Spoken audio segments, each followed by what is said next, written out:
জুমার দিন উপলক্ষে অন্য যে কোনো দিনের চাইতে জুমার দিন অর্থাৎ শুক্রবারের ফজর নামাজ পুরুষরা মসজিদে জামাতের সাথে পড়বেন, জামাতের সাথে পড়ার নিয়ত করবেন পাক্কা। কারণ অন্য যে কোনো দিনের ফজর নামাজ না, শুধুমাত্র যত নামাজ আছে, নবী করিম সাল্লাল্লাহু আলাইহি সাল্লাম বলেছেন আফদালুস সালাওয়াতে ইনদাল্লাহ, আল্লাহর কাছে দুনিয়ার সব নামাজের মধ্যে, 5 ওয়াক্ত সাধারণ নামাজগুলোর মধ্যে সবচাইতে উত্তম নামাজ হলো সলাতুল ফজরে মাআল জামাআতে ইয়াউমাল জুমআহ।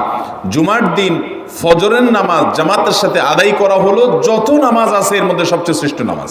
ভাইরা আমার, প্রত্যেক বৃহস্পতিবার আসলে সন্ধ্যার সময় প্রতিজ্ঞা করব, সপ্তাহের অন্য দিন যদি আমার ত্রুটি বিচ্যুতি হয়ও আমি সেটাকে কারেকশন করার চেষ্টা করব, কিন্তু শুক্রবার ফজরটা পুরুষ হিসাবে আমি জামাতের সাথে পড়বই পড়বো।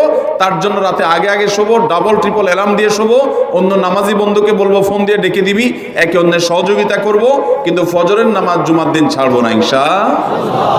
3 নম্বর